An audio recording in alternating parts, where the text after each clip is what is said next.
কাঁঠালের গন্ধটা কিন্তু সেই আসছে। উপর থেকে বোঝা যাচ্ছে, মনে হচ্ছে পুরাটাই খেয়ে নেবো, কিন্তু পুরাটা খাওয়া যেতে পারবে না বলেই আমি আজকে নতুন একটা কোনো কিছু বানাবার চেষ্টা করছি। কেন পুরাটা তো খেতে পারবো নি, তার জন্য নতুন কিছু বানাবার চেষ্টা করছি।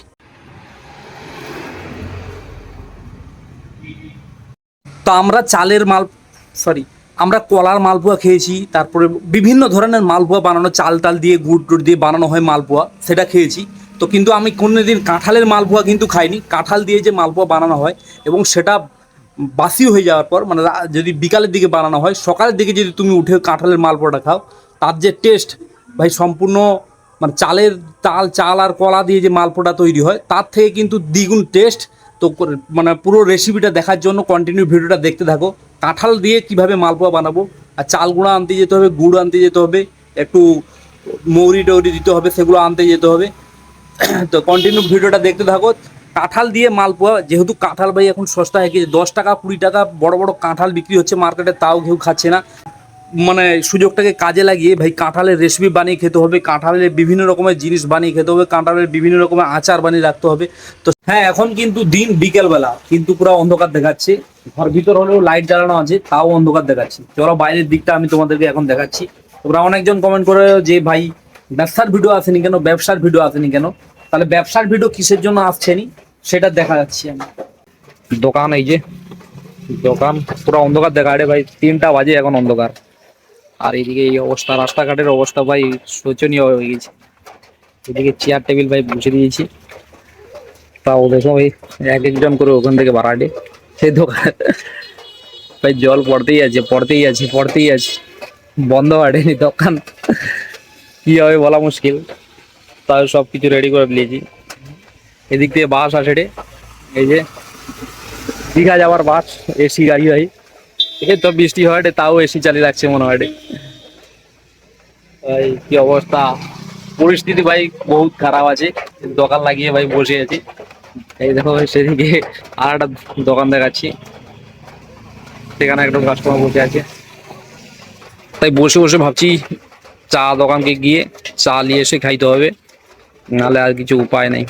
ভাই এই বর্ষার সিজনে চাষের কাজের জন্য এই সময়টা আমাদের এখান থেকে গরিব মানুষ অনেক কাজে যায় উড়িষ্যার দিকে। বেশিরভাগ এখন রুয়ার কাজটা উড়িষ্যার দিকে চালু হয়েছে। আমাদের এখান থেকে সকালে 3টার দিকে কাজে গিয়ে এখন বাড়ি ফিরলো। লাগাতার কমসে কম 10-12 দিন ধরে বৃষ্টি চলতেই আছে, তাই ব্যবসার ক্ষেত্রে কাজকর্ম এখন পুরো ডাল সিজন। তাই দোকান থেকে চা কিনে নিয়ে এসে খাওয়া বসা ছাড়া আর কোনো কিছু কাজ নেই। প্রায় আধ ঘন্টা ধরে চুপচাপ বসতে বসতে 3জন কাস্টমার আসলো ভেজ মোমো খেতে। স্কুল ছুটির পর এরা বাড়ি যেতে ছিল। যাই হোক, মোটামুটি 3জন কাস্টমারের হাতে বউনিটা করলাম। এরপর সারাদিনে কটা কাস্টমার আসবে তারও কোনো কিন্তু গ্যারেন্টি নেই। তাহলে তোমরা এখন কমেন্ট করে জানাও এই ওয়েদারের মধ্যে গ্রামের ভিতরে গিয়ে খাবার বিক্রি করার ভিডিওগুলো কিভাবে বানাবো। তো ভাই আমি অনেকদিন ধরে ব্যবসার ভিডিও আপলোড করেছি, তোমরা ব্যবসা সবকিছু দেখেছো। আজকে একটা এমন জিনিস দেখাচ্ছি যেটা হচ্ছে ডেলিভারি ম্যানদের ভাই জিন্দগিটা কিরকম, বিশেষ করে বর্ষাকালের সময় জিন্দগিটা কিরকম আমি দেখাচ্ছি ভাই। এ দাদা তো আমাকে চেনা পরিচিত, ফলোয়ার্স বলতে গেলে হয়, এবং চেনা পরিচিত আমার এরিয়ার মধ্যে পড়ে। তো এই এরিয়া দিয়ে যাতায়াত করে সবসময়। তো ভাই দেখো বাইরের ওয়েদারটা আমি এখন দেখাচ্ছি, বাইরের ওয়েদারটা কেমন বর্ষাকালের সময়, শীতের সময়। যে কোনো ব্যবসার দিক থেকে হোক, যারা ফেরি করে ব্যবসা করে, যারা ডেলিভারি করে, কতটা কষ্ট হয় তোমাদেরকে দেখাচ্ছি। তো দাদা এসছে আজকে আমার দোকানে, আজকে যেহেতু এখানে একটা পার্সেল ছিল, পার্সেল দিয়েছে। তো এখন বাইরের ওয়েদারটা এমন হয়েছে ভাই, বৃষ্টি চলতেই আছে, পড়তেই আছে, বন্ধ হওয়া নাই। তাই দাদা বলছে যে আর আজকে বেকার বাড়িও কিছু লাভ নেই, কোন দিকে যাবো, কতক্ষণ ভিজবো, সকাল থেকে ভিজছি। এখন 12টা বাজে। তো এখন যতটা কাজ, মানে আরো কাজ করার চেষ্টা চলছিল, কিন্তু আজকে আরো 3-4টার উপরে কাজ পড়ে আছে, পেন্ডিং এ পড়ে আছে, কিন্তু সেটা মানে আজকে আর করতে পারলো না, বাড়ি চলে যাচ্ছে ভিজে। তো বাইরের ওয়েদারটা দেখো কেমন দেখাচ্ছে ভাই, কিছু দেখা যায় দিকে ভাই, এত বৃষ্টি হয় রে।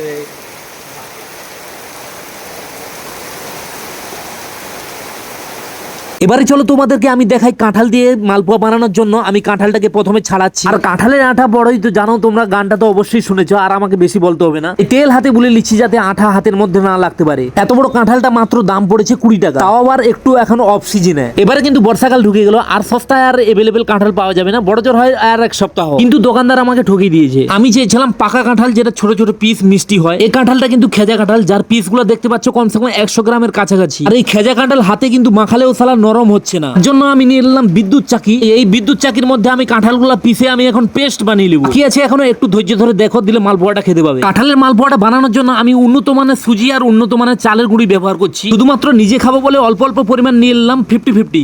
তার সঙ্গে কিন্তু 2-4টা মৌরি দানাও ছড়িয়ে দিলাম, যাতে মালপোয়ার মধ্যে কোনো ঘাটতি না থাকে। ছোটবেলায় কিন্তু অনেক চিনি খেয়েছি, ভাতে চিনি, মুড়িতে চিনি, রুটিতেও চিনি, মাংসের মধ্যেও চিনি। যখন বুঝতে শিখলাম যে চিনি খেলে মেনি হয়, তখন থেকে শুরু করলাম গুড়। তাই চা থেকে শুরু করে যে খাবারে মিষ্টি দরকার হয় সেখানে আমি কি গুড় মিশাই। এইভাবে আমি সবকিছু মিশিয়ে চালের গুঁড়ির সঙ্গে। কিন্তু ভাই এখানে আমাকে নিজের মধ্যেও একটা গন্ডগোল লাগছে। আমি মালপোয়া বানাতে চেয়েছিলাম কিন্তু হয়ে গেছে গুলগুলা। মানে ব্যাপারটা হচ্ছে আমি গোলগুলাকে চ্যাপটা করতে ভুলে গেছি। ফাইনালি গাইস রেডি করে নিচ্ছি কাঁঠালের গুলগুলা। এখন আমি খাবার আগে তোমাদেরকে একটা করে দিয়ে দিচ্ছি, তোমরা খেয়ে দেখে নাও। তাহলে চলো ফাইনালি আমিও খেয়ে একটা দেখি কেমন হয়েছে। আমার এক হাতে গুলগুলা আর এক হাতে ফোন, তাই কোনো কিছু মনে করো না, এভাবে মুখে খাচ্ছি বলে। বিশ্বাস করে বললে ভাববে হয়তো নিজে বানিয়ে নিজের জিনিসটাতে সবাই নাম করে। ভাই নারকেল দেওয়া আছে আর কাঁঠালের যে একটা সম্পূর্ণ টেস্ট আলাদা, সেটা তোমরা নিজের বাড়িতে বানিয়ে খেলে অবশ্যই বুঝতে পারবে। হয়তো আমি মুখে বললেও অনুভবও করতে পারবে না।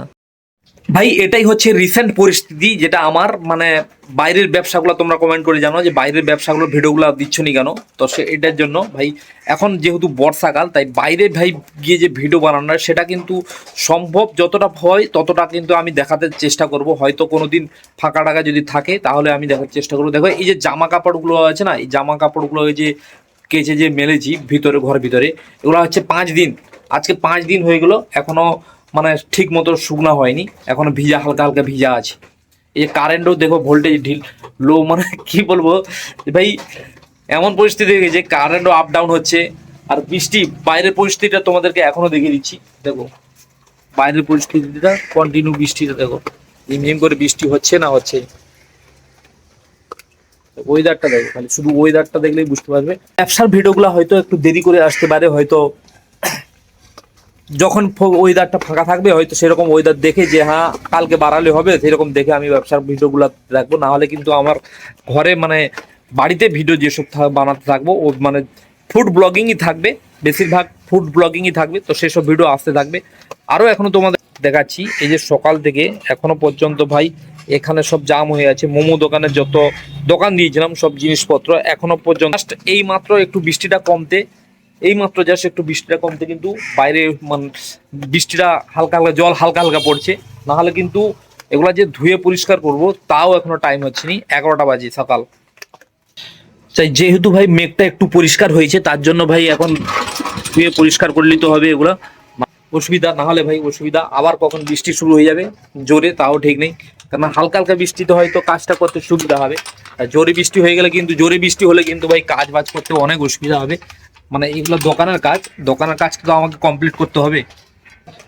তো ভাই আমি এখন তোমাদেরকে দেখাচ্ছি আমার এই ঘরটার মধ্যে মানে একটা ধরনের এই যে গাছগুলো হয়েছে দেখতে পাচ্ছ তো, এই যে গাছগুলো হয়েছে মানে কুমড়া গাছ হয়েছে, আর হচ্ছে কি ধরনের একটা জঙ্গলি ফল টাইপের হয়েছে। এটা কি ফল তোমরা অবশ্যই কমেন্ট করে জানাবে।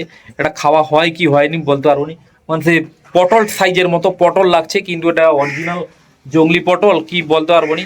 তো আমি কাটে যখন মুখে লই তখন হালকা অনেক তিতা তিতা টাইপের লাগছে। এখন দেখাচ্ছি আমি তোমাদেরকে, ভালো করে দিলে বুঝতে পারবে। এই দেখো এই যে ফলগুলো হয়েছে পটলের মতো, এই যে 2-3টা আরো কাছে দিচ্ছি, এই যে এটা, এই যে এইটা, এইরকম ফলগুলো অনেক ধরেছে কুমড়ো গাছের সঙ্গে। ক্যামেরায় জল পড়ে গেছে, এই যে কুমড়ো গাছের সঙ্গে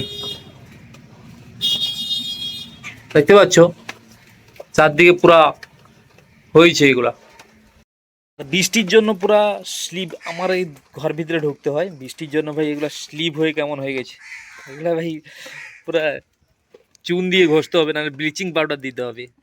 আজকে ব্লিচিং পাউডার নিয়ে আসবো, দিয়ে এগুলো ব্লিচিং পাউডার দিয়ে ঘষবো, এটা দিয়ে বাড়াতে হয় যেহেতু ভাই স্লিপ করলে পুরো কাজ আর খাবো। যাই হোক এই কদিন ধরে ছোট বড় ভিডিও আসতে থাকবে। আজকের ভিডিওটা এখানে শেষ করছি। তোমরা কমেন্টে তোমাদের মতামতটা অবশ্যই জানাবে, ভালো সুবিধা মন্দ অসুবিধা সবকিছু তোমাদের অবশ্যই কমেন্টটা জানাবে। কারণ তোমাদের সুবিধার জন্য তোমরা যেটা চাও সেটাই চেষ্টা করবো, যতটা পারবো চেষ্টা করবো। তাই আজকের ভিডিওটা এখানে শেষ করছি। সবাই ভালো থাকো।